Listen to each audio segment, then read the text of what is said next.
오피스텔을 분양받으신 분들이 진짜 알아야 하는 부분입니다.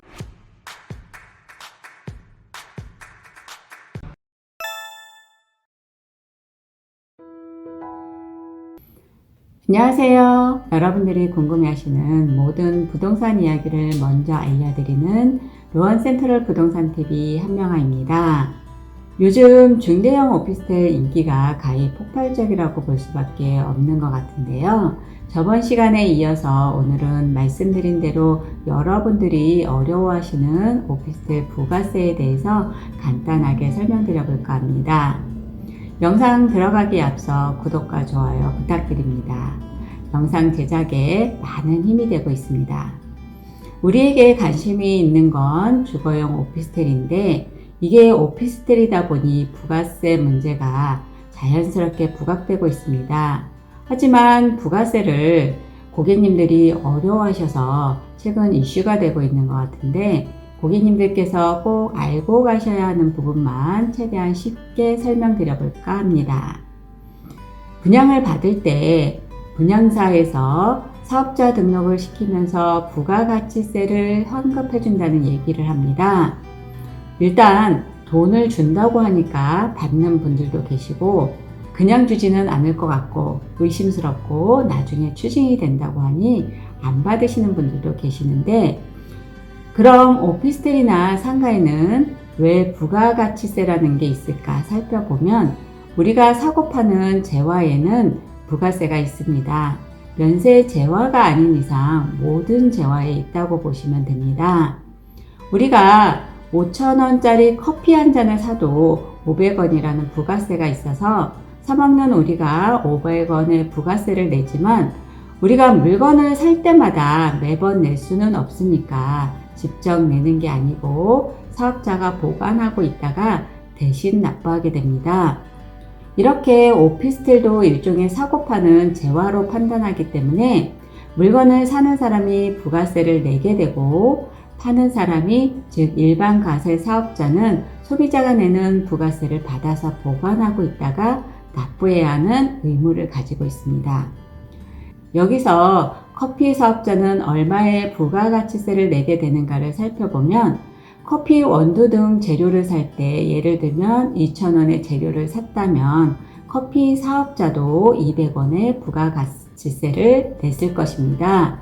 이 200원의 부가세는 커피 원두 사업자가 보관하고 있다가 국가에 내게 될 것입니다. 이렇게 원두 등 재료비 2,000원으로 커피값이 5,000원이 되었다면 원두를 사기 위해 낸 부가세는 200원일 거고 커피를 팔아서 받은 부가세는 500원일 것이기 때문에 남은 부가세는 300원으로 커피 사업자는 이 300원의 부가세 납부 의무를 가지고 있습니다.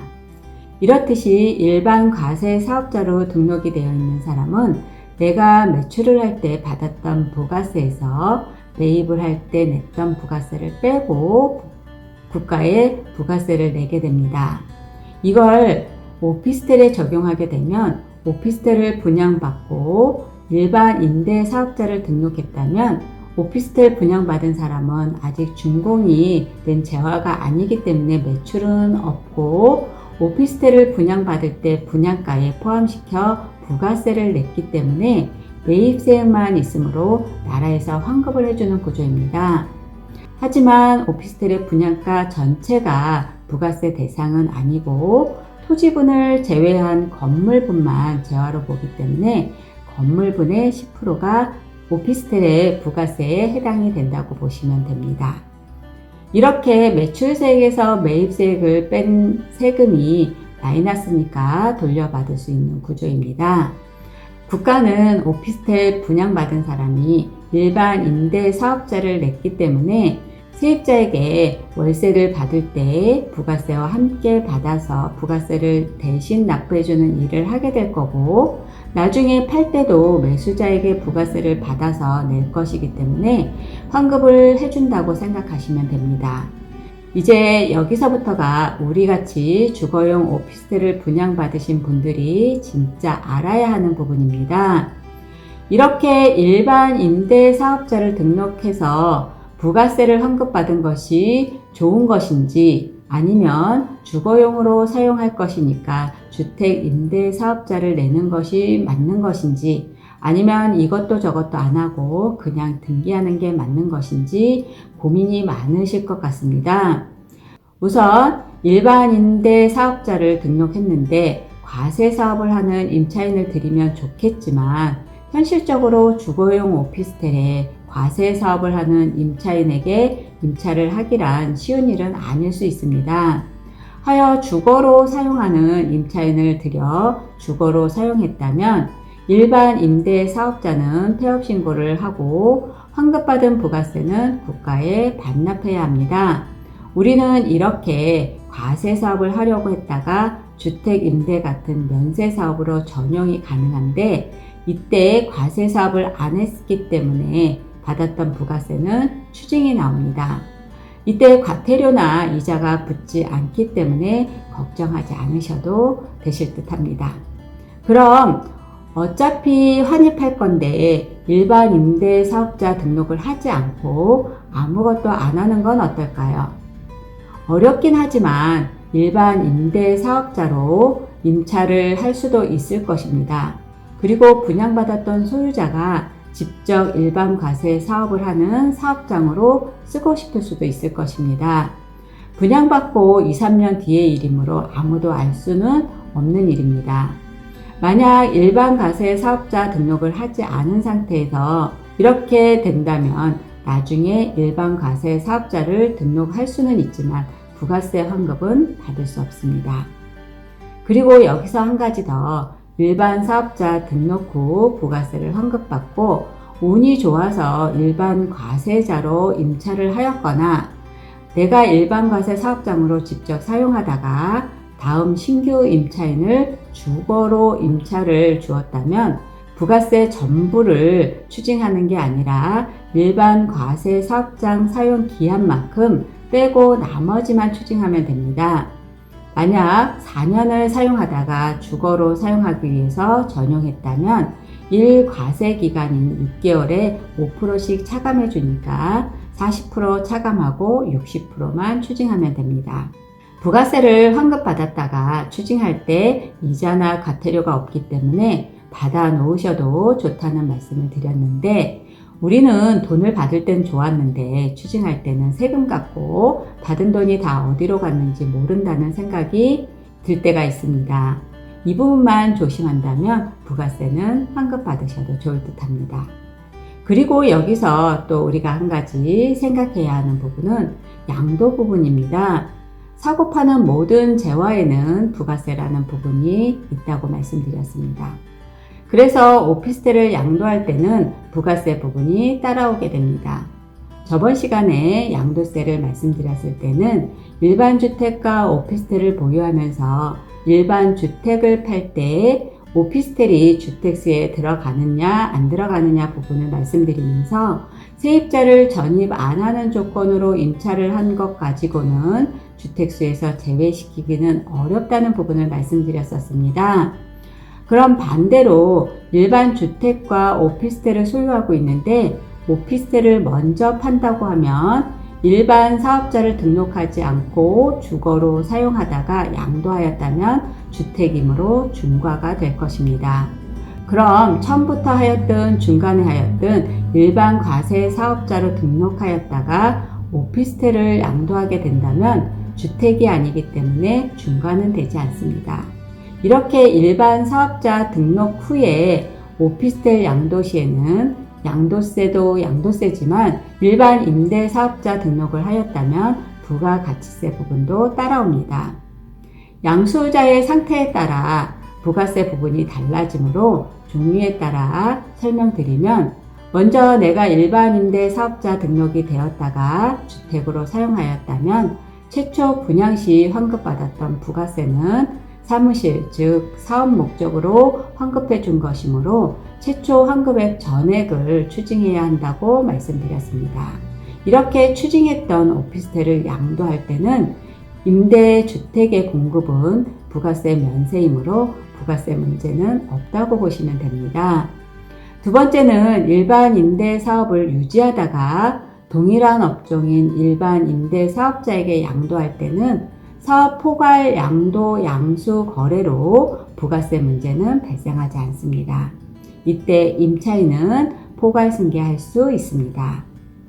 세 번째로, 내가 일반 임대 사업으로 유지하고 있다가 양도 시 양수자가 직접 일반 과세 사업자로 직접 사용하기 위해서 매수하였다면 서로 부가세를 주고받는 거래를 하게 됩니다. 반대의 경우도 마찬가지입니다. 내가 일반 과세 사업장으로 직접 사용하였다가 일반 임대 사업을 하기 위해서 매수하시는 매수자에게 매도를 하게 된다면 부가세를 주고받는 거래를 하게 되는데, 부가세 납부 의무는 재화를 사는 사람에게 있고 부가세를 내야 하는 징수 의무는 파는 사람에게 있습니다. 매도자는 매수자에게 부가세를 받아서 국가에 내고, 매수자는 매도자가 발급해준 세금 계산서로 부가세를 국가에서 환급을 받을 수 있습니다. 네 번째로, 오피스텔 소유자가 일반 임대 사업자인데 매수자가 직접 주택으로 사용하거나 주택 임대 사업자에게 매도하게 되는 경우, 매도자는 사업자를 폐지하게 되므로 사용기간 1과세기간 불허식 차감하고 남은 부가세만큼 추징하면 됩니다. 이렇게 양수자의 상태에 따라 경우에 따라 달라지지만, 우리가 만약 양도한다면 매수자가 많을 경우 매수자를 선택할 수 있겠지만 대부분은 그 상황에 맞추어 부가세 부분을 풀어가시면 되시니까 전문가와 상의하시면 되실 듯 합니다.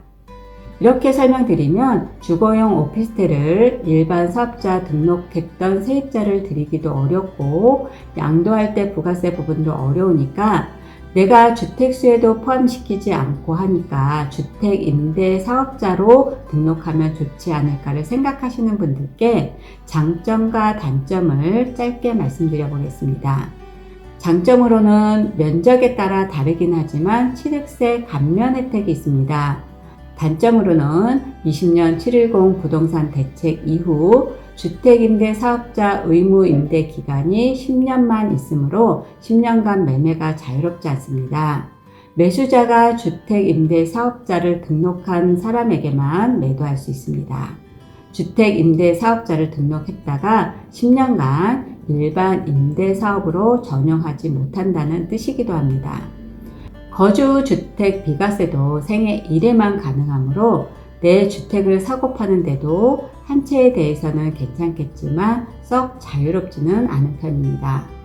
그럼에도 요즘 중대형 오피스텔의 인기가 가히 최고치라고 할 만큼 인기가 있는 부분은 일반 임대 사업자 등록이나 주택 임대 사업자 등록을 하지 않고 아무런 혜택을 받지 않는다고 해도 주택 가격이 너무 올라 대출을 받아도 사기 힘든데 주택 대체제로 사용이 가능한 중대형 오피스텔은 주택의 대출 규제에서 제외되므로 비교적 대출 부분이 자유롭고 언제든지 주택으로 있던 부분을 일반 과세 사업자 등록을 해서 주택수에서 뺄 수 있는 부분이 매력적이라고 볼 수 있습니다.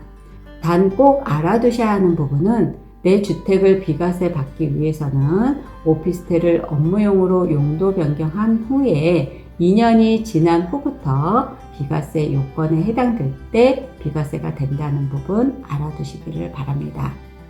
두 가지 기억하셔야 되는 부분 다시 한번 말씀드리면, 첫 번째, 부가세를 환급받으려면 계약하시고 계약일 20일 이내에 일반 과세 사업자로 등록해야 합니다.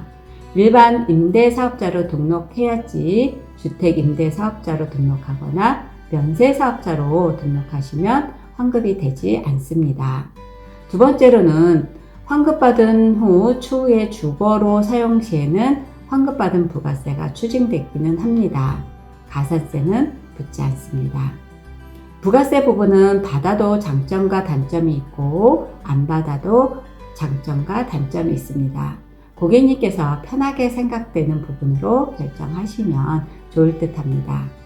오늘은 저번 시간에 이어서 고객님들께서 어려워하시는 주거용 오피스텔 부가세 환급을 받을 건지 받지 않을 건지 장점과 단점에 대해서 알아보았습니다. 다음 시간에는 고객님들께서 궁금해하시는 부분으로 더 알찬 내용으로 찾아뵐 것을 약속드리겠습니다. 이상으로 모든 부동산에 대한 이야기와 고민을 함께 생각해보는 루원 센트럴 부동산 TV 한명아였습니다. 감사합니다.